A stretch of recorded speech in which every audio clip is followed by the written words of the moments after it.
യൂട്യൂബിൽ ചർച്ചയായിക്കൊണ്ടിരിക്കുന്ന melanin muse എന്ന short ഫിലിമിൻ്റെ സംവിധായകൻ ആ, ജിതിൻ ജോർജ് സേവിയർ നമ്മുടെ കൂടെ. നമസ്കാരം. നമസ്കാരം. അത് നമുക്ക് സിനിമയിലിട്ട് വരാം. കാരണം സിനിമ ചർച്ച ചെയ്യുന്ന വിഷയം അത്രയേറെ പ്രാധാന്യമുള്ളതാണ്. കാരണം ഈയിടെ വളരെ റീസെൻ്റായിട്ട് തന്നെ നമ്മുടെ കേരള സർക്കാർ ഒരു പുതിയ നിയമം പുറത്തിറക്കിയിട്ടുണ്ട്. അതായത് ആൻറ്റി റാഗിംഗ് ലോ പ്രകാരം ഇനി ബോഡി ഷെയ്മിങ്ങും പണിഷബിൾ ഒഫൻസാണ്. അതേ സമയത്ത് തന്നെയാണ് മെലാനിൻ മ്യൂസ് എന്ന പേരിൽ ഈ രീതിയിൽ ഇതേ വിഷയം സംസാരിക്കുന്ന ഒരു ഷോർട്ട് ഫിലിം കൂടെ വന്നിരിക്കുന്നത്. സിനിമയെക്കുറിച്ച് പറയൂ. സിനിമ ആക്ച്വലി നമ്മൾ 2 വർഷം മുന്നേ ചെയ്ത ഒരു ഷോർട്ട് ഫിലിമാണ്. അപ്പം അന്ന് ഒരു ഷോർട്ട് ഫിലിം ഫെസ്റ്റിന് വേണ്ടിയിട്ട് നമ്മൾ തയ്യാറാക്കിയതാണ്. പക്ഷെ എന്തോ അത് ആ ഒരു കണ്ടൻറ്റിലോട്ട് വരുന്നത് ആക്ച്വലി എൻ്റെ ഒരു ഫ്രണ്ടിന് ഇങ്ങനെ ഒരു അനുഭവം ഉണ്ടായിട്ടാണ് കണ്ടൻറ്റിലേക്ക് വരുന്നത്. പുള്ളിക്കാരി ആക്ച്വലി ഒരു മോഡലൊന്നും അല്ല, ഒരു എൻ്റെ വളരെ ക്ലോസ് ആയിട്ടുള്ള ഫ്രണ്ടാണ്. പുള്ളിക്ക് നോർമലായിട്ടൊരു ബോധവും ഒരു ഫോട്ടോഗ്രാഫി ഇട്ടതാണ്. ഓക്കെ. അപ്പോൾ പുള്ളിക്ക് ഭയങ്കര ഒരു ബുള്ളിങ് കിട്ടി ഓൺലൈൻ. അപ്പോൾ ആ അക്കൗണ്ട് ഒട്ടും ഫോളോവേഴ്സ് ഇല്ലാത്ത അക്കൗണ്ട് ഈ ബുള്ളിങ് കാരണം ഭയങ്കര വൈറലാകുമായിരുന്നു. പുള്ളിക്കാരി ആക്ച്വലി നല്ല രീതിയിൽ പ്രതികരിച്ചായിരുന്നു. പക്ഷെ അതിനൊന്നും അപ്പം നമുക്കൊന്നും ചെയ്യാൻ പറ്റുന്നില്ല. ഞാൻ എല്ലാ ദിവസവും ഈ പോസ്റ്റ് കാണുന്നുണ്ട്, എന്താ സംഭവിക്കുന്നത് മനസ്സിലായി, എന്താ ഒരു കുട്ടിക്ക് ഇങ്ങനെ ഇടാൻ പാടില്ലേ എന്നുള്ള ചോദ്യങ്ങളായിരുന്നു സംഭവിച്ചുകൊണ്ടിരുന്നത്. അങ്ങനെ എൻ്റെ ഉള്ളിൽ ഇത് കിടന്നിട്ട് നമുക്കെന്താ ചെയ്യാൻ പറ്റും. ഇപ്പം ഞാൻ നല്ലതെന്ന് പറഞ്ഞാൽ പോലും ഒന്നും ഒരു മാറ്റം ഉണ്ടാവില്ലെന്ന് എനിക്കറിയാം. എന്നാൽ പോലും I have to do something എൻ്റെ ഉള്ളിൽ തോന്നി. ഓക്കെ. അങ്ങനെയാണ് ഈ ഒരു കോൺസെപ്റ്റ് എന്തുകൊണ്ട് ഇങ്ങനെ ഒരു കോൺസെപ്റ്റ് ചെയ്തുകൂടാ ഒരു തോട്ട് വരുന്നത്. ആക്ച്വലി എൻ്റെ ഫ്രണ്ടാണ് ഇതിലൊരു ഇൻസ്പിറേഷൻ എന്ന് ഞാൻ പറയാം. ഓക്കെ. സിനിമ ശ്രദ്ധിക്കപ്പെട്ടു, കുറേയേറെ അവാർഡുകളിലൂടെ നിങ്ങൾ പോയി. അപ്പോൾ ആ ഒരു നാൾവഴികളൊന്ന് പറയാമോ? ആക്ച്വലി അത് നമുക്കിപ്പോൾ ഒരു 24 അവാർഡോളം കറൻലി കിട്ടിയിട്ടുണ്ട്. 2 മാസം മുന്നേ കൂടെ 2 അവാർഡ് കിട്ടിയായിരുന്നു. അപ്പോൾ ആക്ച്വലി നല്ലൊരു കാര്യമായിട്ട് തോന്നി. ഇത്രയും പ്രതീക്ഷിച്ചില്ല. നമ്മൾ ഈ സിനിമ ഈ ഷോർട്ട് ഫിലിം ചെയ്യുന്നത് ഒരു 1-2 വീക്ക് സ്പാനിലാണ്. ഈ സ്റ്റോറി കിട്ടുന്നതും ഇതിലുപരി എനിക്കൊരു വേറൊരു സ്റ്റേറ്റ് അവാർഡ് കിട്ടിയത് വേറൊരു ഷോർട്ട് ഫിലിമിൽ. അപ്പോൾ ആ പ്രൈസ് മണി വെച്ചിട്ടാണ് നമ്മൾ ആക്ച്വലി ഷോർട്ട് ഫിലിമിലോട്ട് ഫണ്ടിങ് ചെയ്യുന്നത്.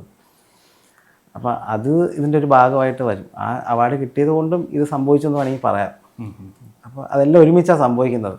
അപ്പോൾ ഇങ്ങനെ ഷോർട്ട് ഫിലിം ഫെസ്റ്റ് ഉണ്ടായിരുന്നു, നമുക്ക് ഡെഡ് ലൈൻ വളരെ അടുത്തായിരുന്നു. അപ്പോൾ ഈ അവാർഡ് സെറമണിയുടെ അന്നാണ് നമുക്കിത് ചെയ്യാമെന്നുള്ള പ്ലാനിലോട്ട് വരുന്നത്. അങ്ങനെ ആ സമയത്താണ് ചഞ്ചലിനെ ആ ഷോർട്ട് ഫിലിം അഭിനയിച്ച ചഞ്ചൽ തന്നെയാണ്. ഓക്കെ. അപ്പോൾ അവാർഡ് വാങ്ങുന്ന അന്ന് ചഞ്ചലായിട്ട് ഞാടാ ഒരു കഥയുണ്ട്. ചഞ്ചൽ അവരുടെ ലൈഫിൽ തന്നെ സംഭവിച്ച കഥയായിരുന്നു. ഒരു 90% പുള്ളിക്കാരിയുടെ ലൈഫിൽ സംഭവിച്ചതാണ്. പക്ഷേ ഈ സ്റ്റോറി കിട്ടുന്നത് ചഞ്ചലിൽ നിന്നല്ല, എൻ്റെ വേറെ ഫ്രണ്ടിൽ നിന്നാണ് സ്റ്റോറി ഉണ്ടാവുന്നത്. പക്ഷെ ബാക്കി എല്ലാ ഇൻസിഡൻസ് മൊത്തം ചഞ്ചൽ ലൈഫിൽ ഉണ്ടായതാണ്. അത് അപ്പോൾ എനിക്കത് ബുദ്ധിമുട്ടായത്, അത് ചഞ്ചൽ ചെയ്യില്ലേ, അപ്പോൾ നമ്മുടെ ഓപ്ഷനിൽ പോലും ഇല്ലായിരുന്നു ചഞ്ചൽ. അന്ന് ഞാൻ വെറുതെ റാൻഡമായിട്ട് പറയുകയാണ് ഇങ്ങനെ ഒരു കഥയുണ്ട്, ഇങ്ങനെ ഒരു പരിപാടി. അപ്പോൾ പുള്ളിക്കാരി എക്സൈറ്റഡ് അത് ചെയ്യാമെന്നുള്ള രീതിയിൽ പുള്ളിക്കാരി ഫോർവേഡായിട്ട് വന്നു. നമുക്ക് ഭയങ്കര ഒരു ഗുണമായി. അപ്പോൾ അവൾ തന്നെ ജീവിച്ചു എന്ന് വേണമെങ്കിൽ പറയാം. അവളെ ലൈഫിലൂടെ ഒന്നും കൂടെ റീലീവ് ചെയ്തതുപോലെ തോന്നിയായിരുന്നു. ഈ ചഞ്ചലിൻ്റെ ഇൻസ്റ്റഗ്രാമിൻ്റെ ഒരു ബയോയിലകത്തൊരു 2 ഹാഷ്ടാഗുകളുണ്ട്. ഒന്ന് ബോഡി പോസിറ്റിവിറ്റി, അതുപോലെ തന്നെ സെൽഫ് ലവ്. ശരിക്കും ഈ സിനിമ മുന്നോട്ട് വയ്ക്കുന്ന പ്രധാനപ്പെട്ട ആശയങ്ങളിൽ 2 അത് തന്നെയാണ്. അതെ അതെ. അപ്പോൾ അതിലൂന്നി തന്നെയാണോ സ്ക്രിപ്റ്റ് പോയത്, അല്ലെങ്കിൽ മറ്റെന്തെങ്കിലും ആശയങ്ങൾ പറയാൻ ശ്രമിച്ചിട്ടുണ്ടായിരുന്നു? അല്ല, അതിലൂന്നി തന്നെയായിരുന്നു. ഇപ്പം ചഞ്ചലിനെ മാത്രമല്ല, ഇപ്പം ഞാൻ ഉൾപ്പെടെയുള്ള ആൾക്കാർ ഏതെങ്കിലും ഒരു ഫേസിൽ ഇങ്ങനെ എവിടെയെങ്കിലും ഒരു അനുഭവം ഉണ്ടായിട്ടുണ്ട്. എനിക്കും പേഴ്സണലി ഉണ്ടായിട്ടുണ്ട്. അപ്പോൾ എനിക്ക് ആക്ച്വലി ഇങ്ങനെ ഫാഷൻ കോളേജിലൊക്കെ പഠിക്കുമ്പോൾ അന്ന് റാമ്പൊക്കെ ചെയ്യാൻ ഭയങ്കര ആഗ്രഹം ഉണ്ടായിരുന്നു. അന്ന് നമ്മളാരും നോക്കില്ല, കാരണം അതിൻ്റേതായിട്ടുള്ള ഒരു രീതികളുണ്ട്. ഞാൻ അതിനൊരു കുറ്റമൊന്നും പറയുന്നൊന്നുമില്ല. അപ്പോൾ എനിക്ക് ആഗ്രഹം മാത്രമേ ഉള്ളൂ. അപ്പോൾ എന്തുകൊണ്ട് ഇങ്ങനെ ഒരു സാധാരണ ഒരാൾക്കും പറ്റില്ലേ എന്നുള്ളൊരു അങ്ങനെ ഒരു ചോദ്യം കൂടെ ഞാൻ ഈ ഷോർട്ട് ഫിലിമിൽ മുന്നോട്ട് വെക്കുന്നു. അവർക്കും പറ്റും എന്നാണ് ഞാൻ ഷോർട്ട് ഫിലിമിലൂടെ കാണിക്കുന്നത്. അങ്ങനെ നമ്മളൊരു സ്റ്റീരിയോടൈപ്പായിട്ട് പോകണ്ട, ആഗ്രഹമുള്ളവർ മുന്നോട്ട് വരട്ടെ. അതിപ്പോൾ എന്ത് ഫീൽഡായാലും, ബോധോ ഫോട്ടോഗ്രാഫി മാത്രമല്ല, ഏത് ഫീൽഡിലും അവർക്ക് മുന്നോട്ട് വരാൻ പറ്റും. അത് അവർക്കൊരു ശരീരമോ എന്നാൽ അതിൽ ബാധകമാക്കരുത് എന്നുള്ളൊരു ആശയം കൂടെ ഞാൻ മുന്നോട്ട് വെക്കുന്നതാണ് ഉദ്ദേശിച്ചത്. ഈ പേര് തന്നെ ഭയങ്കര അട്രാക്റ്റീവാണ്, മെലാനിൻ മ്യൂസ്. മ്യൂസ് എന്ന് പറയുമ്പം ഗോഡസ് അല്ലെങ്കിൽ വുമൺ എന്നുള്ള ഒരു ഇൻഡിക്കേഷൻ തന്നെയാണ്. അതെ അതെ. മെലാനിൻ നമ്മുടെ ശരീരത്തിൽ എന്താ പറയുക, പിഗ്മെന്റേഷൻ കൊടുക്കുന്ന. പിന്നെ ഇതിനകത്തുള്ള പൊളിറ്റിക്കൽ സ്റ്റേറ്റ്മെന്റ്സ് എന്ന് പറയുന്നത് ഒന്ന് തീർച്ചയായിട്ടും ബോഡി പോസിറ്റിവിറ്റിയും അതുപോലെ തന്നെ ബോഡി ഷേമിങ്ങിന് എതിരായിട്ടുള്ള ഒരു ആശയം മുന്നോട്ട് വെച്ചു എന്നുള്ളത് തന്നെയാണ്. ഇതിനകത്ത് വേറൊരു രസകരമായിട്ടുള്ള, ഇതിനകത്തുള്ള ഫോട്ടോഗ്രാഫർ കൂട്ടുകാരൻ ഒരു നോൺ ജഡ്ജ്മെൻ്റൽ ആയിട്ടുള്ള ഒരു ക്യാരക്ടറായിട്ട് പ്രസൻറ്റ് ചെയ്യപ്പെടുന്നത്. അപ്പോൾ ഒരുപക്ഷെ ഇന്നത്തെ കാലത്തുള്ള കുട്ടികൾക്ക് ഏറ്റവും അധികം ആഗ്രഹിക്കുന്ന ഒരു ക്വാളിറ്റി എന്ന് പറയുന്നത് ആ ഒരു ജഡ്ജ്മെന്റാലിറ്റി ഇല്ലാതാവുക എന്നുള്ളതാണ്. ഒരു വ്യക്തിയെ ഒരിക്കലും ജഡ്ജ് ചെയ്യാതെ മുന്നോട്ട് പോവുക, കൂടെ നടക്കുക എന്ന് പറയുന്ന ഒരു സ്വഭാവം ഒരുപക്ഷെ എല്ലാവർക്കും ഉണ്ടായിക്കൊള്ളുന്നില്ല. അപ്പൊ അതും ശരിക്കും എനിക്ക് തോന്നുന്നു നല്ലൊരു ക്യാരക്ടർ പ്രസന്റേഷൻ ആയിരുന്നു. അപ്പൊ അതും കൂടെ ബോധപൂർവം ചെയ്തതാണോ അല്ലെങ്കിൽ കൂടെ അങ്ങ് വന്നു പോയതാണോ? അല്ല, ബോധപൂർവം ചെയ്തതാണ്. അപ്പൊ അങ്ങനെ ചെയ്യുന്ന ആൾക്കാർ, ഞാൻ ഉൾപ്പെടെയുള്ള ആൾക്കാർ അങ്ങനത്തെ ഫോക്കസ് ചെയ്യുന്നു, വർക്ക് ഫോക്കസ്ഡ് ആയിട്ട് പോകുന്നത്, അതിൽ നമ്മൾ ജഡ്ജ് ചെയ്യാറില്ല. പക്ഷെ അങ്ങനെ അനുഭവമുള്ള ഒരുപാട് അനുഭവങ്ങൾ ഞാൻ കേട്ടിട്ടുമുണ്ട്. ഓക്കെ. ഒരുപാട് ഫോട്ടോസ് അല്ലെങ്കിൽ അതുപോലെ ഇതെടുത്തിട്ടും ആ അവസരം മുതലെടുക്കുന്ന ആൾക്കാർ ഞാൻ കഥകൾ കേട്ടിട്ടുണ്ട്. അപ്പോൾ എന്തുകൊണ്ട് നോട്ട് ഓൾ മെൻ എന്നെല്ലാവരും പറയുമ്പോൾ, അല്ലെങ്കിൽ not all men gender biased ചെയ്യല്ല, എല്ലാവരും അങ്ങനെ അല്ല ആക്ച്വലി. പക്ഷെ അങ്ങനെ അല്ലാത്തവരുണ്ട്. നമ്മൾ എവിടെ എത്തിപ്പെടുന്നു അതിലും കാര്യമുണ്ട്. പലപ്പോഴും നമ്മൾ അറിയത്തില്ലായിരിക്കും. നമ്മളൊരു അവസരത്തിന് വേണ്ടിയോ അല്ലെങ്കിൽ ഇപ്പോൾ ഒരു വലിയൊരു ആരെങ്കിലും വിളിക്കുമ്പോഴത്തേക്കും നമ്മൾ അവരൊരു ഓപ്പർച്യൂണിറ്റി കാണുന്നുള്ളൂ. ആ ഓപ്പർച്യൂണിറ്റി അത് മിസ്യൂസ് ചെയ്യുമ്പോഴാണ് നമുക്കത് മനസ്സിലാവുന്നത്. പലരും ട്രാപ്പായി പോകുന്നതായിരിക്കാം.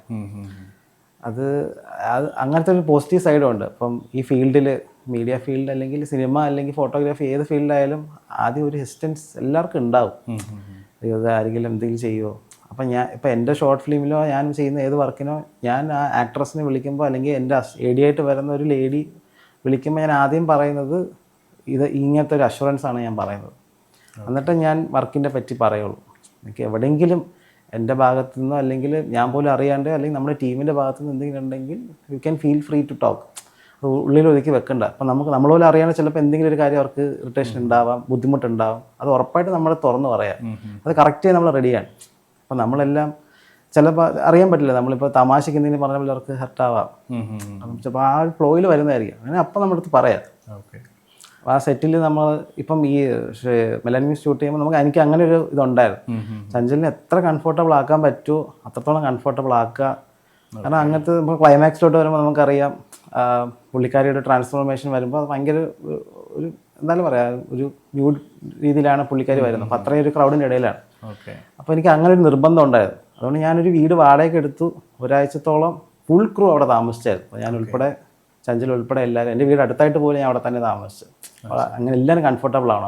ഒരു നോട്ടം കൊണ്ട് പോലും ചഞ്ചൽ ഓക്വേർഡാകാൻ പാടില്ല ആരുടെയും എന്ന് എനിക്ക് നിർബന്ധം ഉണ്ടായിരുന്നു. അപ്പോൾ അവൾക്കും അതുപോലെ തന്നെ ആരും നോക്കുമ്പോൾ എനിക്ക് ബുദ്ധിമുട്ട് തോന്നരുത് എന്ന് അവളെ കൊണ്ട് അങ്ങനെ ഫീൽ ചെയ്യിപ്പിക്കാൻ എനിക്ക് ഉണ്ടായിരുന്നു. പക്ഷെ അതെല്ലാവരും ഇതെല്ലാം ടീം വർക്കായിട്ട് വന്നു. എല്ലാവരും ഭയങ്കര സഹകരിച്ചു. എൻ്റെ എല്ലാ ഫ്രണ്ട്സ് സർക്കിളിൽ തന്നെയാണ് ഉണ്ടായത്. അപ്പോൾ നല്ല രീതിയിൽ അവരെല്ലാവരും വർക്ക് ചെയ്തു. അതിന് വേണ്ടി ഒരിക്കൽ പോലും ബുദ്ധിമുട്ട് ചന്ദ്രന് പറഞ്ഞിട്ടില്ല. ഇപ്പം ഇന്ന് വിളിച്ചത് പോലും അവൾ അങ്ങനെ ഒന്നും സംഭവിച്ചിട്ടില്ല എന്നുള്ളത് താങ്ക്സ് പറഞ്ഞിട്ടുണ്ടായിരുന്നു. അത് ഭയങ്കര സന്തോഷമുള്ള കാര്യമായി തോന്നി. ഓക്കെ. അപ്പോൾ ഇങ്ങനൊരു ടീമിലേക്ക് എത്തുമ്പോൾ നമ്മൾ തീർച്ചയായിട്ടും റെഫറൻസ് ആയിട്ട് ഉപയോഗിക്കുന്ന ചില വർക്കുകളുണ്ടാവും. എനിക്ക് തോന്നുന്നു മലയാളത്തിൽ വിനയ് ഫോർട്ടിൻ്റെ തമാശ എന്ന് പറയുന്ന സിനിമയ്ക്കകത്ത് വിനയുടെ ഒരു ക്യാരക്ടറിൻ്റെ ക്വാളിറ്റി എന്ന് പറയുന്നത് ഒരു പെട്ടത്തല അല്ലെങ്കിൽ എന്താ പറയുക കഷണ്ടി ഉള്ള ഒരു രൂപത്തിലാണ്. അപ്പോൾ അത്തരത്തിലുള്ളൊരു എനിക്കൊന്ന് ആ സിനിമയ്ക്ക് ശേഷമാണ് എനിക്ക് തോന്നുന്നു കൂടുതൽ നമ്മുടെ സോഷ്യൽ മീഡിയയൊക്കെ ഈ ബോഡി ഷേമിങ്ങിനെ കുറിച്ച് കൂടുതൽ സംസാരിച്ചു തുടങ്ങി. ഇപ്പൊ ഒരു കാലത്ത് എനിക്ക് ഇപ്പൊ പറയുകയാണെങ്കിൽ നമ്മുടെ ഇന്ദ്രൻ ചേട്ടനാണെങ്കിലും സലീം കുമാർ ആണെങ്കിലും തമിഴ് വടിവേലും ഒക്കെ ആണെങ്കിൽ പോലും അവരൊക്കെ അവരുടെ രൂപം വെച്ചിട്ട് അതിനകത്ത് തമാശകള് ക്രിയേറ്റ് ചെയ്തിട്ട് അങ്ങനെ കൊമേഡിയൻസ് ആയി വന്നിട്ടുള്ളതായിട്ടാണ് എനിക്ക് തോന്നിയിട്ടുള്ളത് പലപ്പോഴും. അപ്പോൾ അങ്ങനെ എല്ലാ കാലത്തും ഇതുണ്ടായിരുന്നു. പക്ഷെ പുതിയ കാലത്തേക്ക് വന്നപ്പോൾ ഇങ്ങനെയുള്ള ഇപ്പോൾ തമാശ എന്നുള്ള സിനിമ വന്നതിന് ശേഷം വലിയൊരു മാറ്റം വരികയാണ്. അതിനുശേഷം എനിക്കൊന്ന് കുറേയധികം സിനിമകൾക്കകത്ത് പല രീതിയിലുള്ള ബോഡി ഷേമിംഗ് പ്രവണതകളെ ചൂണ്ടിക്കാണിച്ചുകൊണ്ട് സിനിമകൾ ഇറക്കിയിട്ടുണ്ട്. അപ്പോൾ താങ്കളെ സ്വാധീനിച്ചിട്ടുള്ള സിനിമകൾ ഏതൊക്കെയാണ്? അങ്ങനെ ചോദിച്ചാൽ തീർച്ചയായിട്ടും ഇതുപോലത്തെ സിനിമകൾ സ്വാധീനിച്ചിട്ടുണ്ടാവും. ഞാൻ ഇത് എഴുതുമ്പോൾ അതൊന്നും ഞാൻ മനസ്സിൽ വെച്ചിട്ടുണ്ടായിരുന്നില്ല. പക്ഷേ ഈ ബ്രോ പറഞ്ഞ പോലെ അങ്ങനെ തമാശ നമ്മൾ അന്ധകാലത്തിൽ നമ്മൾ സന്തോഷത്തോടെ ചിരിച്ച തമാശകളാണ്. പിന്നെ നമുക്ക് നമ്മുടെ നോളജ് വളരും തോറും നമുക്കത് മനസ്സിലാവുകയാണ്. ഓക്കെ, ഇങ്ങനെ ചെയ്ത ഒരാൾക്ക് ഹർട്ടാവും. ഇപ്പം എന്നെ ഒരുപാട് പേര് തടിയ എടാ എന്നൊക്കെ വിളിച്ച് കളിയാക്കലൊക്കെ ഉണ്ട്. അപ്പം ഞാൻ എടുക്കുന്ന സ്പിരിറ്റിലായിരിക്കില്ല വേറെ എടുക്കുന്നത്. അത് കൊള്ളുന്ന ഒരാൾക്ക് മാത്രമേ അത് മനസ്സിലാവുള്ളൂ. അപ്പോൾ അങ്ങനെ വിളിക്കരുതെന്ന് പറഞ്ഞാൽ പോലെ നമ്മൾ ഒന്ന് ബോർഡാവുകയെ എന്ന് പറഞ്ഞിട്ട് രണ്ട് തട്ടൊക്കെ തട്ട് വിടും. പക്ഷെ അത് ശരിക്കും എനിക്കൊരു ഭയങ്കര ബുദ്ധിമുട്ട് എനിക്കൊരു സെറ്റിൽ ഉണ്ടായപ്പോഴാണ് ആക്ച്വലി അതെന്തുമാത്രമായിരിക്കും വേറൊരാൾ കടന്നു പോകുന്നത് എനിക്ക് മനസ്സിലായത്. അനുഭവിക്കുന്നവർക്ക് തീർച്ചയായും അപ്പം കളിയാക്കുന്നവർക്ക് അത് തമാശയായിട്ട് മാത്രമായിരിക്കും. പക്ഷെ അനുഭവിക്കുന്നത് മാത്രമേ അവർക്ക് എത്രത്തോളം അവർക്ക് നമുക്ക് ഫിസിക്കലി ഹർട്ട് അല്ലെങ്കിൽ പോലും അത് ഭയങ്കര ഒരു മെൻ്റൽ ട്രോമയിലോട്ട് പോവാം. എനിക്കിപ്പോൾ നമ്മൾ ചെറുപ്പത്തിലേക്കുള്ള സമയത്ത് കുട്ടികളായിരിക്കുന്ന കാലത്ത് തന്നെ ഇപ്പോൾ പക്ഷേ കാണാത്തൊരു പ്രവണതയാണത്. കാരണം അന്ന് നീളമുള്ള ആളെ നമ്മൾ വിളിക്കുന്നത് എന്താ പറയാ, തൊക്കാന്ന് ഞങ്ങളുടെ നാട്ടിൽ പറയാം, തോട്ടി എന്നൊക്കെ വിളിക്കും. അതേപോലെ ഇരുണ്ട നിറമുള്ളവനെ ആ രീതിയിൽ സംബോധന ചെയ്യുക, തടിച്ചയാളെ തീർച്ചയായിട്ടും അങ്ങനെ സംബോധന ചെയ്യുക. അപ്പൊ അത് ക്രിയേറ്റ് ചെയ്യുന്ന ട്രോമാസും കാര്യങ്ങളൊക്കെ അന്നത്തെ കാലത്ത് ഒരുപക്ഷെ എൻ്റെ ജനറേഷനിലാണെങ്കിൽ ഒരുപക്ഷെ ഉള്ളിൽ സഹിച്ചു പിടിച്ചിട്ട് മുന്നോട്ട് വന്നവരായിരിക്കണം. പക്ഷെ ഇന്നത്തെ കാലത്ത് തുറന്നു പറയാനുള്ള ഒരു ബോധം കുട്ടികൾക്ക് വന്നത് പക്ഷേ ഇത്തരത്തിലുള്ള സിനിമകളും മറ്റു കാര്യങ്ങളൊക്കെ ഇൻഫ്ലുവൻസ് ആയതുകൊണ്ടായിരിക്കണം. തീർച്ചയായിട്ടും ഇതൊരു പക്ഷേ ഈ ഒരു ബോഡി പോസിറ്റിവിറ്റി എന്നുള്ളൊരു ആശയം ഒരുപാട് ആൾക്കാർ ഇൻഫ്ലുവൻസ് ചെയ്യാൻ പോകുന്നൊരു എലമെന്റ് കൂടെയാണ്. തീർച്ചയായും എനിക്ക് തോന്നുന്നു ഞാൻ ഏറ്റവും കൂടുതൽ ഇൻഫ്ലുവൻസ്ഡ് ആയിട്ടുള്ള സെക്സ് എഡ്യൂക്കേഷൻ എന്ന വെബ് സീരീസിൽ നിന്നാണ്. അപ്പോൾ അതുവരെ ഞാൻ പോലും അറിയാത്ത ഒരുപാട് സെക്ഷുവാലിറ്റി അല്ലെങ്കിൽ ഇങ്ങനത്തെ ഒരു ബോഡി ടൈപ്സ്, ഇങ്ങനത്തെ ആൾക്കാരുണ്ടെന്ന് അത് കണ്ടപ്പോഴാണ് എനിക്ക് ആ കൊറോണ കാലത്താണ് ഞാൻ കാണുന്നത്. അപ്പം അതിനുശേഷം എൻ്റെ ഒരു ഷോർട്ട് ഫിലിംസ് എടുത്തു കഴിഞ്ഞാൽ എവിടെയെങ്കിലൊക്കെ ഞാൻ അങ്ങനത്തെ എവിടെയെങ്കിലും നോർമലൈസ് ചെയ്ത് പറയാൻ ശ്രമിക്കുന്ന ഒരാളാണ്. ഇപ്പം ഇങ്ങനത്തെ ഒരു കമ്മ്യൂണിറ്റി അല്ലെങ്കിൽ ഇപ്പോൾ LGBTQ കമ്മ്യൂണിറ്റി ആയാൽ പോലും ഞാൻ ആഗ്രഹിക്കുന്ന എൻ്റെ സിനിമകളിൽ അവർ നോർമലായിട്ട് കാണിക്കാൻ വേണ്ടിയിട്ടാണ്. അപ്പം അതിൻ്റെ എക്സാമ്പിൾസ് ഇപ്പം ഒരുപാട് വരുന്നുണ്ട്. അങ്ങനത്തെ സിനിമകൾ, അതിന് ഫോക്കസ് ചെയ്ത സിനിമകളും വരണം. എന്നാൽ ഒരു സിനിമയ്ക്കകത്ത് ആ ക്യാരക്ടേഴ്സ് ആൾക്കാർ നോർമലായിട്ട് ട്രീറ്റ് ചെയ്യുന്ന രീതിയിലും വന്നു. അവർ ഇതിൽ നിന്ന് മാറി നിൽക്കുന്ന ആൾക്കാരായിട്ട് ട്രീറ്റ് ചെയ്തതെന്ന് ആഗ്രഹമുണ്ട്. അങ്ങനെ ഞാൻ ചെയ്യുന്ന സിനിമകളിൽ അത് കാണാം എന്ന് ഞാൻ വിചാരിക്കുന്നു. ഈ പുതിയ കാലത്തൊക്കെ നമ്മളൊക്കെ ഈ ബോഡി ഷേമിങ്ങിനെ പറ്റി സംസാരിക്കുന്ന കാലത്തും നമ്മുടെ ഈ മേഖലയിൽ തന്നെയുള്ള പഴയവരെന്ന് പറയാം, പേരെടുത്ത് പറയുന്നില്ല, അവർ സംസാരിക്കുന്നത് സൗഹൃദങ്ങൾ കൂട്ടായ്മകൾക്കിടയിൽ നമ്മൾ അങ്ങോട്ടും ഇങ്ങോട്ടും ഒക്കെ വിളിക്കുന്നതിന് കുഴപ്പമില്ലല്ലോ, അതിനെയൊക്കെ നമ്മൾ ബോഡി ഷേമിംഗ് എന്ന് വിളിക്കേണ്ട ആവശ്യമുണ്ടോ എന്ന് ഇപ്പോഴും ഇൻ്റർവ്യൂസിനകത്തൊക്കെ ആ രീതിയിൽ നമുക്ക് കാണാറുണ്ട്. അപ്പം അതിനകത്ത് ഞാൻ ചോദിക്കുന്നത്, ഇതിനൊരു പരിധിയുണ്ട്, ഒരു പരിധിക്കപ്പുറം മാത്രമാണോ ബോഡി ഷേമിങ് അനുഭവപ്പെടുന്ന ഒരാൾക്ക്? അല്ലെങ്കിൽ എല്ലാ അർത്ഥത്തിലും നമ്മൾ ഒരാളുടെ രൂപത്തെ മോശമായി കണ്ടു കഴിഞ്ഞാൽ അത് മോശം തന്നെയാണോ? ഏത് രീതിയിലാണ് നിങ്ങൾ കാണുന്നത്? ആക്ച്വലി നമ്മളൊരു അപ്ബ്രിങ്ങിങ്ങിൻ്റെ പ്രശ്നം തന്നെയായിരുന്നു അത്. അപ്പം നമ്മൾ കൊച്ചുനാൾ തൊട്ടേ നമ്മൾ ആഡ്സ്, പരസ്യങ്ങൾ കാണുന്നത് ഒരു ബ്യൂട്ടി സ്റ്റാൻഡേർഡ്സ് എന്ന് പറയുന്നത് അവർ സെറ്റ് ചെയ്തൊരു സ്റ്റാൻഡേർഡ്സാണ്. അപ്പം നമ്മുടെ ഉത്ഭവത്തിൽ അങ്ങനെ തന്നെ ആയിരിക്കും. ഇങ്ങനത്തെ ഫിസിക്കലി ഇങ്ങനത്തെ ഒരു ടോണുള്ളവർക്ക് മാത്രമേ നമ്മൾ കാണുമ്പോൾ അതിസുന്ദരി അല്ലെങ്കിൽ ഭയങ്കര ഹാൻഡ്സം എന്ന് പറയുന്നു. അല്ലാത്തവർ നമ്മൾ അങ്ങനെ സ്റ്റാൻഡേർഡ്സിൽ നമ്മൾ വെക്കാത്ത, അത് നമ്മൾ അപ്ബ്രിങ്ങിങ്, നമ്മൾ അങ്ങനെയാണ് കണ്ട് വളർന്നത്. പക്ഷെ ഇപ്പോൾ ഇൻ കേസ് നമ്മൾ ബ്രോ പറഞ്ഞ ഒരു കൂട്ടുകാരൻ്റെ ഇടയിൽ നീ പോടാൻ തടിയാന്ന് പറയുമ്പോഴത്തേക്കും അത് കോമഡി ആയിരിക്കാം. പക്ഷെ ഒരിക്കൽ പോലും നമ്മൾ അത് ചോദിക്കുന്നില്ല, എനിക്ക് വിഷമമായോ, ചോദിക്കത്തേ ഇല്ല, ഒരിക്കലും ചോദിക്കില്ല. അവിടെ രണ്ട് കോമഡി അടിച്ച് നമ്മളങ്ങ് മാറിപ്പോവാ. നമ്മളങ്ങനെ അറിയാണ്ട് പോലും പറഞ്ഞെങ്കിൽ നമ്മളത് ചോദിക്കണം എന്നാണ് എനിക്ക് പറയാനുള്ളത്. അല്ല എനിക്ക് വിഷമമായോ, എനിക്ക് വിഷമമായിട്ടുണ്ടാവും, പക്ഷെ എന്തായാലും കുഴപ്പമില്ലെന്ന് പറയും. പക്ഷെ അങ്ങനെ ചോദിക്കാനുള്ള മര്യാദ കാണിക്കുക. നമ്മൾ ചിലപ്പോൾ അറിയാൻ ടങ് സ്ലിപ്പ് ആവാം, വളരെ മനുഷ്യരാണ്, എല്ലാം ടങ് സ്ലിപ്പ് ആവാം. പക്ഷെ നമ്മളത് കറക്റ്റ് ചെയ്യുക. നമ്മൾ എപ്പോഴും പെർഫെക്റ്റ് ആവണമെന്നല്ല, നമ്മളെ കൊണ്ടാ സാധിക്കുന്നത് ലേൺ ചെയ്യുക, അൺലേൺ ചെയ്യുക, റീലേൺ ചെയ്യുക. അങ്ങനെയാണ് എപ്പോഴും വളരുക എന്ന് ഞാൻ വിശ്വസിക്കുന്നു. അപ്പം ഞാൻ ഇന്ന് പറയുന്ന ആശയം ഞാൻ കുറച്ചും കൂടി നോളജ് വയ്ക്കുമ്പോൾ നാളെ വേറെ രീതിയിൽ പറയും. പൊളിറ്റിക്കൽ കറക്റ്റ്നസ് വന്നേ പിന്നെയാണ് പലപ്പോഴും നമ്മൾ സംസാരിക്കുന്ന കാര്യങ്ങൾ പോലും നമ്മളൊരു ക്ലിപ്പ് ഇടാൻ തുടങ്ങിയത് അതിന് ശേഷമാണെന്നുള്ള ഞാൻ വിശ്വസിക്കുന്നു. അതെ, പൊളിറ്റിക്കൽ കറക്റ്റ്നസ് പണ്ടേ ഉണ്ട്. നമുക്ക് അത് ഇപ്പോഴാണ് സാധാരണ ആൾക്കാരിലേക്ക് വരുന്നത് ഈ കുറച്ച് കാലം ആയോളൂ എന്ന് പറഞ്ഞു. അത് ഒരുപാട് സിനിമകൾ അതിന് സമ്മാനിച്ചു. ഇപ്പോൾ കൊറോണ കാലത്ത് ഒരുപാട് പേര് ഒരുപാട് സിനിമകൾ കണ്ടപ്പോൾ ആ നോളജ് വലുതായി. സിനിമകൾ മാത്രം പറയുന്നില്ല, ഒരുപാട് ബുക്സ് ആയാലും. മിസോജിനിയായിട്ട് പറയുകയാണെങ്കിൽ പോലും പണ്ടത്തെ കാലത്തൊക്കെ നമ്മൾ ആർത്തുലസിച്ചിട്ടുള്ള കുറേ ഡയലോഗ്സ് ഉണ്ട്. നീ വെറും പെണ്ണായി പോയി എന്ന് കിങ്ങില് മമ്മൂക്ക പറയുമ്പോൾ നമ്മൾ അന്ന് കൈയടിച്ചിട്ടുണ്ട്. പക്ഷെ ഇന്നത് കേൾക്കുമ്പോൾ നമുക്ക് ഭീകരമായിട്ട് കൊള്ളുന്നു. അപ്പൊ ആ രീതിയിൽ ഓരോ കാലത്തിനും ആ രീതിക്ക് അനുസരിച്ച് തന്നെയാണ് പൊളിറ്റിക്കൽ മൂവ്മെന്റ് നമുക്ക് പറയാം അല്ലേ. അപ്പം എല്ലാവരും ഇവോൾവ് ചെയ്തുകൊണ്ടിരിക്കുകയാണല്ലോ. അപ്പൊ അതൊരു നല്ലൊരു കാര്യമായിട്ടാണ് നമുക്ക് തോന്നുന്നത്. ഇത്തരം നവീകരണത്തിന് ഒരു പക്ഷേ ഇത്തരം സിനിമകളും തീർച്ചയായിട്ടും ഹെൽപ്പ് ചെയ്യുന്നു. തീർച്ചയായിട്ടും. അതുപോലെ ഈ ബൊദോയർ ഫോട്ടോഗ്രാഫി ഒരു പക്ഷേ എനിക്ക് തോന്നുന്നു അങ്ങനെ അധികം നമുക്ക് പരിചയമില്ല, മലയാളിക്ക് അത്ര പരിചയമില്ലാത്തൊരു എലമെന്റ് ആണ്. അതേപോലെ തന്നെ ഈ സിനിമയിൽ എനിക്ക് ഏറ്റവും ഇഷ്ടപ്പെട്ടൊരു കാര്യം എന്ന് പറയുന്നത് ബോഡി പെയിന്റിംഗ് ആണ്. അത് എന്തെങ്കിലും അർത്ഥങ്ങൾ എടുത്ത് വെച്ചിട്ട് ചെയ്ത പെയിന്റിങ്സ് ആയിരുന്നു, അല്ലെങ്കിൽ സാധാരണഗതിയിലുള്ള പെയിന്റിങ്സ് തന്നെയായിരുന്നു? അല്ല, അർത്ഥം വെച്ചിട്ടുണ്ടായിരുന്നു. അതിൽ നമുക്കൊരു 3 ബോഡി പെയിന്റിങ് സീക്വൻസ് ആണ് ഉള്ളത്. ഫസ്റ്റ് സീക്വൻസിലോട്ട് വരുമ്പോഴത്തേക്കും അതിൽ പ്രീവിയസ് സീൻ എടുക്കുമ്പോഴത്തേക്കും ഒരു പെണ്ണ് കാണാൻ സീനിൽ നിന്നാണ് അതിലോട്ട് കട്ടാവുന്നത്. പെണ്ണ് കാണാൻ വരുന്ന ചെറുക്കൻ ആക്ച്വലി പുള്ളി അങ്ങോട്ട് പുള്ളിക്കാരെ ഹർട്ട് ചെയ്യാണ്. അതായത് നീ ആനയെ പിടിച്ചെന്നൊക്കെ കേട്ടില്ലേ എന്നൊക്കെ പക്ഷേ പുള്ളി ഇപ്പോൾ നമ്മൾ അങ്ങനെ സ്റ്റാൻഡേർഡ്സ് പറയുകയാണെങ്കിൽ പുള്ളി അത്ര പെർഫെക്റ്റ് ആണോ എന്നുള്ള ചോദ്യം പലർക്കും ഉണ്ടാകും. പക്ഷെ പുള്ളി സാധാ മനുഷ്യനാണ്, അതേപോലത്തെ സാധാ ഒരു ലേഡി തന്നെയാണ് എലിസബത്ത് എന്ന കഥാപാത്രം. പക്ഷെ പുള്ളി അങ്ങോട്ട് സംസാരിക്കുകയാണ്, നീ കറുത്തിട്ട് ആ ഒരു രൂപത്തിലൊക്കെ സംസാരിക്കുന്നുണ്ട്. എന്നാൽ അങ്ങനെയല്ലല്ലോ, നമ്മളെപ്പോഴും പെർഫെക്റ്റ് ആവണമെന്നില്ലല്ലോ. നമ്മൾ എങ്ങനെയായാലും അപ്പുറത്തെ നമ്മുടെ പാർട്ട്ണർ അല്ലെങ്കിൽ ചൂസ് ചെയ്യുന്ന പാർട്ട്ണർ ഹയർ സ്റ്റാൻഡേർഡ്സിൽ ഉണ്ടാവണം. നമുക്ക് അങ്ങനെ വാശി പിടിക്കുമ്പോൾ അല്ലെങ്കിൽ നമുക്ക് ആഗ്രഹിക്കുന്ന തെറ്റൊന്നും ഇല്ലെന്ന് പറയും. പക്ഷേ ആ സ്റ്റാൻഡേർഡ്സ് എന്താണെന്ന് ഓരോ വ്യക്തികളിൽ ഡിപ്പെൻഡ് ചെയ്തിരിക്കും. അപ്പോൾ അതിൽ നമ്മൾ കാണിക്കുന്ന ആ ഫസ്റ്റ് ബോഡി പെയിൻറ്റിങ് സെഷൻ എന്ന് വെച്ച് കഴിഞ്ഞാൽ അവളുടെ അല്ലെങ്കിൽ സ്കാർസ് പരിപാടികൾ അവൾ മായ്ച്ച് കളയുന്ന രീതിയിലായിരുന്നു. വയറിൻ്റെ ഭാഗത്ത് സാഗിനെസ് മായ്ച്ച് കളയുന്നത്. അപ്പോൾ വെള്ള കളർ കൊണ്ടാണ്. അതെ വെള്ള കളറും ഉണ്ട്. അത് കറുപ്പിനെ മറയ്ക്കാൻ വേണ്ടിയിട്ടാണോ? തീർച്ചയായിട്ടും അതിന് വേണ്ടിയാണ് വൈറ്റ് തന്നെ നമ്മൾ യൂസ് ചെയ്തത്. അവൾ യൂസ് ചെയ്യുന്ന ഡ്രസ്സ് ബ്ലാക്കാണ്. അപ്പോൾ അവളെ തന്നെ ബ്ലാക്കായിട്ട്, ഇപ്പോൾ ബ്ലാക്ക് എനിക്കൊരു ഒരു വിഷമം ഉണ്ടാക്കുന്ന രീതിയിലൊക്കെ അവൾ മാറുകയാണ്. അപ്പോൾ വൈറ്റ് വന്ന് മറച്ചു കഴിഞ്ഞാൽ ആ പാർട്സ് മാറുമല്ലോ എന്നുള്ള രീതിയിലാണ് അവൾ ഫസ്റ്റ് അത് പെയിൻറ്റ് ചെയ്യുന്നത്. രണ്ടാമത്തെ സെഷനിലോട്ട് വരുമ്പോഴത്തേക്കും ആക്ച്വലി നല്ലൊരു രൂപം വരയ്ക്കുന്നുണ്ട്. അത് ആക്ച്വലി ഒരു സ്ട്രക്ചേർഡ് രൂപമാണ്. ബാക്കിയെല്ലാം അവർക്ക് ബുദ്ധിമുട്ടായിട്ട് തോന്നുന്ന ഭാഗങ്ങളാണ്. അപ്പം ഇങ്ങനെ ആയിരുന്നെങ്കിൽ ഞാൻ ചിലപ്പം ആൾക്കാരെ എന്നെ അക്സെപ്റ്റ് ചെയ്തതിനാണ് അങ്ങനെ ഒരു രൂപം വരയ്ക്കുന്നത്, തല തൊട്ട് അല്ലെങ്കിൽ കഴുത്ത് തൊട്ട് കാല് വരെ. പക്ഷെ വൺസ് അവൾ അക്സെപ്റ്റ് ചെയ്ത് തുടങ്ങി കഴിച്ച ആ തേർഡ് സെഷനിലോട്ട് വരുമ്പോൾ അവൾ ആക്ച്വലി ബ്ലൂം ചെയ്യുകയാണ്. ഒരു ഫ്ലവറിനെ പോലെ ബ്ലൂം ചെയ്യുന്നതുകൊണ്ടാണ് അവൾ ആക്ച്വലി അതിൽ ഫ്ലവേഴ്സ് വരയ്ക്കുന്നത്, ഒരു പൂന്തോട്ടം വരയ്ക്കുന്നത് ദേഹത്ത്. അതാണ് അതിൻ്റെ ഒരു മീനിങ് നമ്മൾ ഉദ്ദേശിച്ചത്. അതുപോലെ ബ്ലാക്ക് ഫോറസ്റ്റ് കേക്കും സിംബോളിക്കായിട്ട് അതിനകത്ത് കാണിച്ചത്. അതെ കാമുകനുമായിട്ട് പോകുന്ന സമയത്ത് ബ്ലാക്ക് ഫോറസ്റ്റ് കഴിക്കാൻ വേണ്ടി നിൽക്കുമ്പോൾ ആൾക്ക് വെജ് സാലഡോ മറ്റോ പറയുന്നു, എന്നാൽ കൂട്ടുകാരൻ ബ്ലാക്ക് ഫോറസ്റ്റ് മേടിച്ചു കൊടുക്കുന്ന ആ രംഗവും അത് രണ്ടും അത് ഭയങ്കര ഇഷ്ടമായിട്ട് തോന്നി എനിക്ക്. ആ ഒരു അത് വ്യക്തികളുടെ ഇഷ്ടങ്ങളല്ലേ നമ്മൾ കണക്കാക്കുന്നത്. ചോയ്സസിനെ അക്സെപ്റ്റ് ചെയ്യുന്ന ആൾക്കാർ നമുക്ക് മതി എന്നുള്ള ഒരു തോട്ട്. അതെ അത് ഇപ്പം നമുക്ക് ഞാൻ ഉൾപ്പെടെ ഒരാൾക്കാർ വർക്കൗട്ട് ചെയ്യുന്ന ഒരാളാണ്.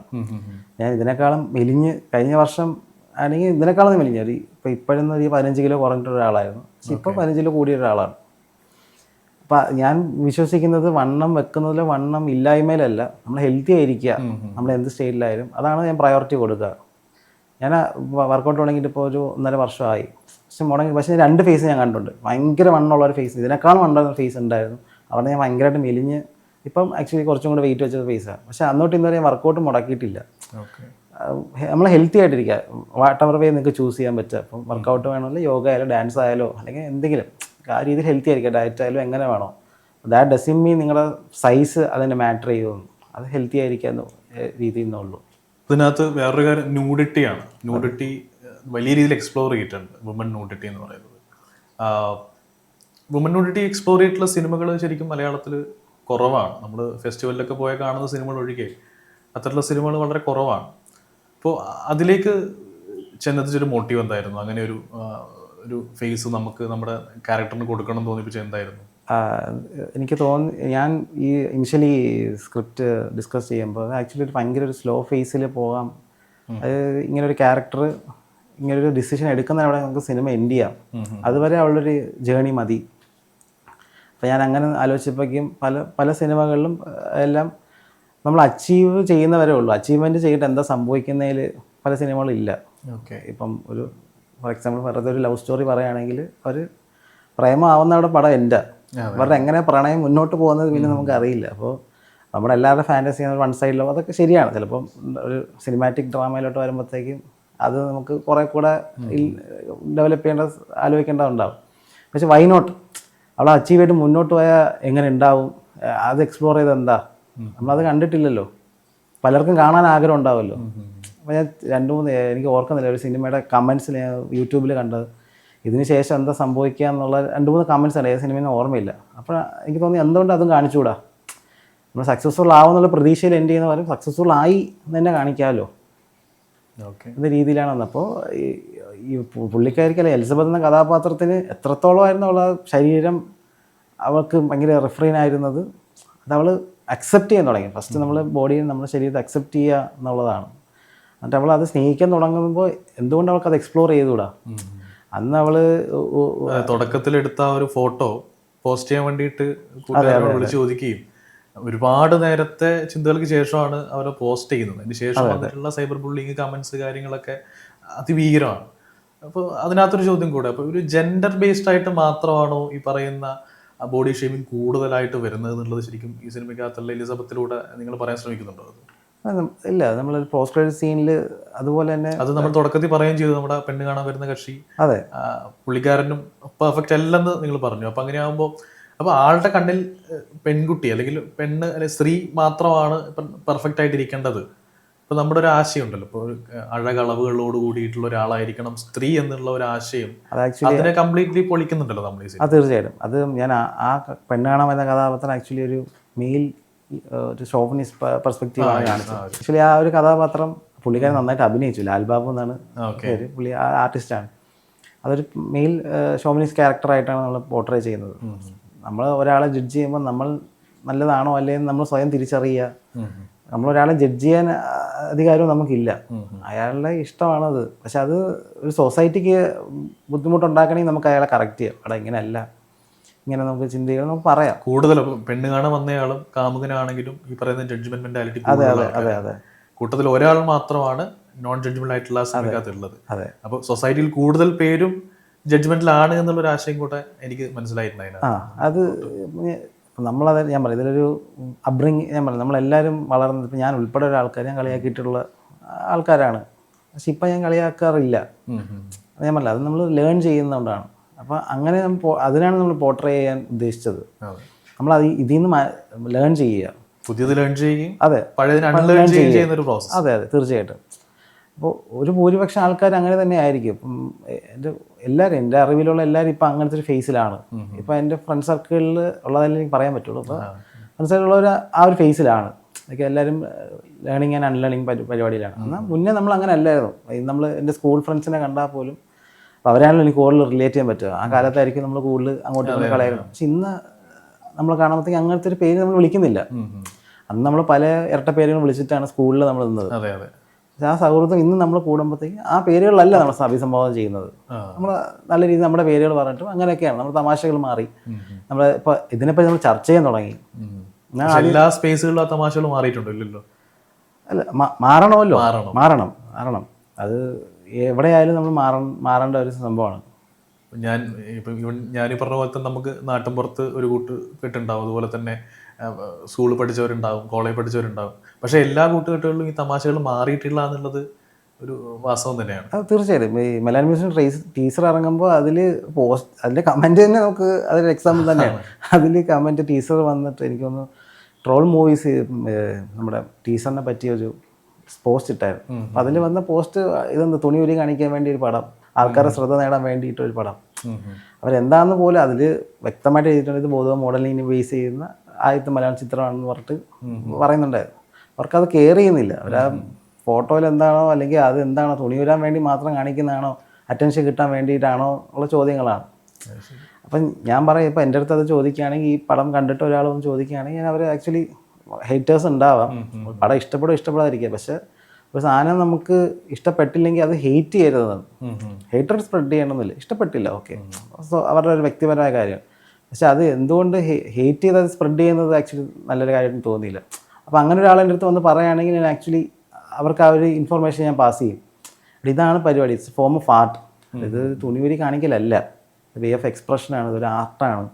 അപ്പോൾ നിങ്ങൾ വിചാരിക്കുന്നത്, അപ്പോൾ എല്ലാവർക്കും അങ്ങനെ ഒരു തെറ്റിദ്ധാരണയുണ്ട്. ഈ ബോധ മോഡലിംഗ് എന്ന് പറഞ്ഞാൽ ആക്ച്വലി ഒരു സെക്ഷലൈസ് ചെയ്യുന്ന ഒരു പരിപാടിയായിട്ട് പലർക്കും എനിക്ക് ബെഡ്റൂം ഫോട്ടോഗ്രാഫി എന്നുള്ളൊരു അതെ അതെ പേരൂടെ അതിനുണ്ട്. അതുകൊണ്ട് തീർച്ചയായിട്ടും അതല്ല, അതിൻ്റെ ഒരു ആർട്ട് ഫോം ആണെന്ന് മനസ്സിലാക്കേണ്ട ഒരുപാട് പേരുണ്ട്. അപ്പോൾ ആ കമൻറ്റ് സെക്ഷൻ കാണുമ്പോൾ നിങ്ങൾക്ക് മനസ്സിലാവും.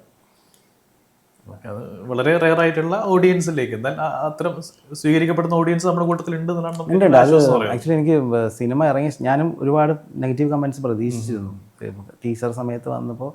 പക്ഷെ മൂവി ഇറങ്ങിയ ശേഷം എനിക്ക് അതിനേക്കാളും നല്ല പോസിറ്റീവ് റെസ്പോൺസാണ് കിട്ടിയത്. ഒരുപാട് പേര് എന്നെ വിളിക്കുകയും എന്നെ അറിയാത്ത ഒരുപാട് എൻ്റെ ID സെർച്ച് ചെയ്ത് എനിക്ക് ഇൻസ്റ്റാഗ്രാമിൽ മെസ്സേജ് അയക്കുകയൊക്കെ ചെയ്തു. അത് ആക്ച്വലി എനിക്ക് ഭയങ്കര ഒരു സന്തോഷം തോന്നി. അറിയാത്ത ഒരുപാട് മോഡൽസ് തന്നെ എനിക്ക് മെസ്സേജ് അയച്ചായിരുന്നു. നമ്മൾ ചാർജായി, അതെ, നമ്മളെപ്പോഴാണെന്ന് ചാർജ് ആയിരുന്നു. അത് ഭയങ്കര സന്തോഷമായിട്ട് തോന്നിയായിരുന്നു. അതിൽ പലരും ഈ ക്യാരക്ടേഴ്സിൻ്റെ പേര് വെച്ചിട്ട് എനിക്ക് ഈ നബീൻ എന്ന് പറഞ്ഞ കഥാപാത്രത്തെ കണക്ട് ചെയ്യാൻ പറ്റുന്നുണ്ട്. അങ്ങനത്തെ ഒരു ഫ്രണ്ട് എനിക്കുണ്ട്. ഭയങ്കര സന്തോഷമായിട്ട് തോന്നി. അത് എല്ലാവരുടെ ലൈഫിൽ അങ്ങനെ ഒരു ഫ്രണ്ട് ഉണ്ടാവണം എന്ന് ഞാൻ ആഗ്രഹിക്കുന്നു. ഒന്നിൽ കൂടുതൽ ഉണ്ടാകാൻ സന്തോഷം, ഒരെണ്ണമെങ്കിലും ഉണ്ടാവട്ടെ. ഈ സിനിമയിലെ അവസാനം ഒരു ശക്തമായ ഒരു നോ പറച്ചിലുണ്ട്. അതെ, ശരിക്കും എന്താ പറയുക, ധീരജ് നായർ ഫോട്ടോഗ്രാഫർ, അയാൾ പുള്ളിക്കാരിനെ തീർച്ചയായിട്ടും ഉയരങ്ങളിൽ എത്തിക്കുന്നു. ലാസ്റ്റ് മൊമെന്റിൽ എത്തുമ്പോൾ മൂപ്പരുടെ ഒരു ടോൺ മാറുകയാണ്. I think we should have sex എന്നുള്ള സ്റ്റേറ്റ്മെന്റിലേക്ക് പുള്ളിക്കാരുടെ മുമ്പിലേക്ക് എത്തിപ്പോകുന്ന ഒരു സീനിൽ ശരിക്കും അത് ഒരു കൾട്ടിവേറ്റഡ് കൺസെന്റ് എന്ന് നമുക്ക് വിളിക്കാവുന്ന ഒന്നാണത്. ശരിക്കും നമ്മൾ ആ ഒരു കൺസെന്റ് ഉണ്ടാക്കിയെടുക്കുകയാണ്. അതെ, എല്ലാ അർത്ഥത്തിലും നമുക്ക് എന്ത് ചെയ്യാം, ഇനി അതിലേക്ക് തന്നെ പോകാം എന്ന രീതിയിലോട്ട് ചിന്തിക്കുന്ന ശരിക്കും ആണുങ്ങൾക്കിടയിൽ തന്നെ ഉണ്ടാകുന്ന ഒരു പ്രത്യേക പ്രവണതയാണ്. അതെ, അതെ, അതെ. അപ്പൊ എനിക്കൊന്ന് ആ ഒരു ആശയവും അല്ലെങ്കിൽ ആ ഒരു പൊളിറ്റിക്സും നിങ്ങൾ നന്നായിട്ട് അതിനകത്ത് പറഞ്ഞത് കൃത്യമായിട്ട് പ്ലേസ് ചെയ്തിട്ടുണ്ട്. ആ ഒരു നോ പറച്ചിലും ആ സമയത്ത് ഉണ്ടാവുന്ന അവരുടെ ആ ഒരു ഫ്രസ്ട്രേഷൻ തീർക്കലും ഒക്കെ. അപ്പൊ എന്റെ വയറ് ചാടിയിട്ടാണ്, എനിക്ക് ഒരുപാട് ഫാറ്റ്, ആ പറയുന്ന ഒരു സംഭവം പെട്ടെന്ന് ആ ഒരു ട്രാൻസ്ഫോർമേഷനും ആ ഒരു ഫൈനൽ ഔട്ട്പുട്ടും ഏറ്റവും നന്നായിട്ടുണ്ടായിരുന്നു. അതും അതിലേക്ക് എത്തി എങ്ങനെയായിരുന്നു അങ്ങനെ ഒരു എൻഡ് കൊടുക്കാന്നുള്ളത്? അങ്ങനെ ഒരു എൻഡ് കൊടുക്കാന്നുള്ള ആക്ച്വലി ഇങ്ങനത്തെ കഥകൾ ഇപ്പോൾ ചഞ്ചലിൻ്റെ ലൈഫിലായ പോലും ആക്ച്വലി ഇങ്ങനെ ഒരു കഥകൾ സംഭവിച്ചിട്ടുണ്ട്. അത് ഭയങ്കര ഒരു അനുഭവമായിരുന്നു. പക്ഷെ അന്ന് ഈ തരത്തിലല്ല, നമ്മൾ സിനിമാറ്റിക്കലി ഇങ്ങനെ മാറ്റിയെന്നേ ഉള്ളൂ. ഇപ്പം ആ ഡയലോഗ് ധീരജ് നായർ പറയുന്ന ഡയലോഗുണ്ട്, ഫ്രം എലി ടു എലീസ. അത് ഒരു എലി ആയത് നിന്നെ ഞാൻ എലീസയിലോട്ട് മാറ്റിയത് ഞാനാണ്. അപ്പോൾ പുള്ളിക്കൊരു പുള്ളി ഒരു സ്റ്റാൻഡേർഡായിട്ടാണ് അന്ന് സ്റ്റാൻഡേർഡ് കീപ്പ് ചെയ്യുന്നുണ്ടായത്. അപ്പം അന്ന് എലിസബത്ത് വരുമ്പോഴത്തേക്കും പുള്ളിയുടെ സ്റ്റാൻഡേർഡിൽ എത്തിയിട്ടില്ല. അപ്പോൾ പുള്ളിയുടെ ടയറിലെത്തി, പുള്ളിയുടെ രീതിയിലെത്തി. എന്നാൽ പുള്ളി ആ സ്റ്റാൻഡേർഡ്സ് വളർത്തി. പുള്ളി ആ രീതിയിലാണ് കാണുന്നത്. അപ്പോൾ എന്നാൽ പുള്ളി എന്തുകൊണ്ട് മുന്നേ ചോദിച്ചില്ല എന്നൊരു ചോദ്യമുണ്ട്. കാരണം പുള്ളിയുടെ സ്റ്റാൻഡേർഡിൽ എത്തിക്കാൻ വേണ്ടി പുള്ളി അത് ബിൽഡ് ചെയ്തതാണ്. അപ്പോൾ ഓരോരുത്തർക്കും ഓരോ രീതികളുണ്ടല്ലോ. പുള്ളി അങ്ങനെയാണ് അത് കാണുന്നത്. പിന്നെ എലിന്ന് എലിസബത്തിലോട്ട് ആക്കി. അപ്പോൾ ആ ഒരു കമ്മിറ്റ്മെൻറ്റ് നീ എൻ്റെ ഉള്ളിൽ ഉണ്ടാവണം എന്നുള്ള രീതിയിലൊരു അങ്ങനത്തെ ഒരു ചിന്താഗതിയിലാണ് അത് വന്നത്. അപ്പം ബ്രോ പറഞ്ഞ പോലെ തന്നെ അങ്ങനെ കാണുന്ന കഥകളൊക്കെ എനിക്കറിയാം. ഞാൻ ഒരുപാട് ഷൂട്ട്സ് എടുത്തതുകൊണ്ട് എന്നാൽ പിന്നെ നീ ഒന്ന് കടന്നു തരുമോ എന്ന് ചോദിക്കുന്ന കഥകൾ ഞാൻ കേട്ടിട്ടുണ്ട്. എന്നെ വളർത്തി വലുതാക്കിയ ആളല്ലേ, അപ്പം എന്തുകൊണ്ട് ഒരു ഫേവർ, അത് മാനിപ്പുലേറ്റീവ് ആയിട്ടുള്ള ആൾക്കാർ തീർച്ചയായിട്ടും അങ്ങനെയുള്ള കോൾ ഔട്ട്സ് ഒക്കെ ഒരുപാട് ഇപ്പൊ കാണുന്നുണ്ട് നമ്മൾ. അതെ, അതെ, അതെ. വളരെയധികം ഫേക്ക് ആയിട്ട് ആളുകൾ മാറുകയും ഈ രീതിയിൽ ചൂഷണം ചെയ്യുകയും ചെയ്യുന്നിടത്ത് എനിക്കൊന്നും ആ ഒരു സ്റ്റേറ്റ്മെന്റും നന്നായിരുന്നു സിനിമയ്ക്കകത്ത്. Thank you. ഓക്കെ. പിന്നെ സിനിമയുടെ അവസാനത്തോട് എടുക്കുമ്പോൾ എനിക്ക് തോന്നുന്നു എലീസ പിന്നെ എന്താണ് അവസാനത്തെ ആ ഒരു സീനിലേക്ക് എത്തുമ്പോൾ ഒരു സൂര്യന്റെ കിരീടത്തോടുകൂടെ ഉയർന്നു വരുന്ന ഒരു ഷോട്ടിലേക്കാണ് പോകുന്നത്. ശരിക്കും അതെനിക്ക് പെട്ടെന്ന് റെഫറൻസ് വന്നത് ഇപ്പോൾ KR മീരയുടെ ഒരു നോവലുണ്ട്, സൂര്യനെ അണിഞ്ഞ സ്ത്രീ എന്ന് പറഞ്ഞിട്ട്. അതിനകത്തൊരു കഥാപാത്രം ഇസബൽ, ഒരു ബിബ്ലിക്കൽ റെഫറൻസ് ഒക്കെ അതിനകത്തുണ്ട്. കുരിശിലേറ്റപ്പെടുകയും പിന്നീട് ഉയർത്തെഴുന്നേൽക്കുകയും ചെയ്യുന്ന ഒരു കഥാപാത്രമാണ്. സോ സമാനമായിട്ടുള്ള ട്രെയ്റ്റ്സ് കൊടുത്തിട്ട് ചെയ്ത പോലെ എനിക്ക് ഫീൽ ചെയ്തു അവസാനത്തിലേക്ക് എത്തുമ്പോൾ. ഗംഭീരമായിട്ടുള്ള ഒരു എൻഡിങ് ആണ് തീർച്ചയായിട്ടും അതിന് കൊടുത്തിട്ടുള്ളത്. Thank you. അത് അങ്ങനെ തന്നെയാണ് ഉദ്ദേശിച്ചത്, അങ്ങനെ ഉയർത്തെഴുന്നേക്കുക. അപ്പം മലയാളം ന്യൂസിൻ്റെ ടൈറ്റിൽ അവിടെയാണ് ആക്ച്വലി റിവീൽ ആവുന്നത്, ഒരു ബ്ലാക്ക് ഗോഡസ് ആയിട്ട് വരുന്നത്. ലൈക്ക് അന്ന് വരെ ശരീരത്തെ അക്സെപ്റ്റ് ചെയ്ത് മൊത്തം ശരീരം ഒരു 10-100 പേരുടെ മുന്നിൽ പുള്ളിക്കാരിക്കൊരു ഇതില്ലാണ്ട് ഷീസ് ഡൂയിങ് ഹെയർ വർക്ക്, അല്ലെങ്കിൽ ആ ആർട്ടിനെ ലവ് ചെയ്യുന്നത്. അല്ലാതെ 10 പേരുടെ മുന്നിൽ തുണിയൊരു കാണിക്കുക എന്നുള്ളതല്ല. അതിലുപരി അതിനോട് പ്രണയിച്ച നമ്മുടെ ശരീരത്തെ മറന്ന് നമ്മൾ ഒരു ഉയരത്തിലേക്ക് എത്തുന്നുണ്ടല്ലോ, സ്വയം ഇഷ്ടപ്പെടുക. അതെ, അതെ, തീർച്ചയായും. ഏറ്റവും ബേസിക് ആയിട്ടുള്ള ഒരു ടാഗ് ലൈൻ നമുക്ക് തന്നെ പറയാൻ ശരിക്കും. റീസെന്റ് ആയിട്ട് ഇറങ്ങിയ പുസ്തകം നിംന വിജയ് എന്ന് പറഞ്ഞ എഴുത്തുകാരുടെ ഏറ്റവും പ്രിയപ്പെട്ട എന്നോട് ഒരുപാട് വായിക്കപ്പെട്ട പുസ്തകമാണ്. അതിനകത്ത് പറയുന്നത് ലവ് യുവർ സെൽഫ് ഫസ്റ്റ് എന്നുള്ളതാണ്. ബാക്കി അപ്പൊ അതിനകത്തുള്ളൊരു ചോദ്യം, നിങ്ങൾക്ക് ഏറ്റവും ഇഷ്ടപ്പെട്ട മനുഷ്യൻ ആരാണ്? ഇപ്പൊ പല പല പേരുകൾ പറഞ്ഞിട്ട് അവസാനമാണ് നമ്മൾ പറയാൻ മറന്നു പോകും. അപ്പൊ അതാണ് ആ എഴുത്തുകാരി അതിനകത്ത് പറയുന്ന ഒരു ആശയം. അപ്പൊ അതേപോലെ ഈ സിനിമയ്ക്കകത്ത് സെൽഫ് ലവിനെ ഏറ്റവും നന്നായിട്ട് പ്രൊമോട്ട് ചെയ്തിട്ടുണ്ടെന്നാണ്. തീർച്ചയായിട്ടും. അത് നമ്മളെപ്പോഴും അപ്ലുക്ക് ചെയ്യുന്ന ഒരാളെ ആൾക്കാരുണ്ടാവുമല്ലോ, അയാളെ പോലെ ആവണം, ഇയാളെ പോലെ ആവണം. അത് ആക്ച്വലി നല്ലതാണ്, നമ്മൾ ആസ്പയർ ചെയ്യുന്നത് ആക്ച്വലി നല്ലൊരു കാര്യമാണ്. നമ്മൾ അതനുസരിച്ച് വളരുക എന്നുള്ളതാണ്. അപ്പം അയാൾ ചെയ്യുന്ന ഒരു ആക്ടിവിറ്റി മാത്രമല്ല, നമ്മൾ അതിലേക്ക് എത്തുമ്പോൾ നമ്മൾ എന്താ ആവേണ്ടതെന്നും കൂടെ നമ്മൾ വളർത്തിയെടുക്കുക ഒരു പ്രോസസ്സിലൂടെ. അപ്പം നമ്മളെല്ലാവരും സിനിമാക്കാരാവാൻ വിചാരിക്കുന്നത്. ഇപ്പം നമുക്കെല്ലാവർക്കും ഒരു റോൾ മോഡൽസ് ഉണ്ടാവും സിനിമയിൽ. അപ്പോൾ അതുപോലെ ആവണമെങ്കിൽ നമ്മൾ അതനുസരിച്ച് വളരണം ചെയ്യണം. പക്ഷെ നമ്മുടെ ഒരു രീതികളുണ്ടല്ലോ, അതായത് നമ്മുടെ തെറ്റുകൾ അല്ലെങ്കിൽ ബാക്കിയുള്ളവർ കാണിച്ച പാഠങ്ങൾ പഠിച്ചു അത് മാറ്റി നമ്മൾ മുന്നോട്ട് വരുമ്പോഴത്തേക്കും അതിലൊരു പുതുമ കൊണ്ടുവരിക. അങ്ങനെ ആയിരിക്കണം എല്ലാവരും എന്ന് വിചാരിക്കുന്നു. എപ്പോഴാണ് ഒരു ഫുൾ ഫീച്ചർ ഫിലിമിലേക്ക് ജീനെത്തുന്നത്? എൻ്റെ പണിപ്പുരയിലാണ്. അത് ഒന്നും പറയാനായിട്ടൊന്നും ആയിട്ടില്ല. തീർച്ചയായിട്ടും ഒരു ദിവസം ഉണ്ടാവും. ഏതായാലും കൃത്യമായ രാഷ്ട്രീയം പറയുന്ന സിനിമകളാവട്ടെ. രാഷ്ട്രീയം പറയുന്ന സിനിമകളുണ്ടാവും. എന്നാൽ ഒരു രാഷ്ട്രീയം പറയാത്ത മൊത്തം ചിരിച്ചുകൊണ്ടുള്ള സിനിമകളുണ്ടാവും. സിനിമകളും വേണം, എല്ലാ സിനിമകളും നമുക്ക് അതെ വേണം. അതെ, തീർച്ചയായിട്ടും. അപ്പോൾ ഇന്ന് നല്ല സിനിമകൾ ചെയ്യാൻ സാധിക്കട്ടെ. ഇത്തരത്തിൽ നല്ല രീതിയിൽ സമൂഹത്തെ ഒരുപാട് ഇൻഫ്ലുവൻസ് ചെയ്യാൻ പറ്റുന്ന രീതിയിലുള്ള സിനിമകൾ വരട്ടെ. ആശംസ. Thank you.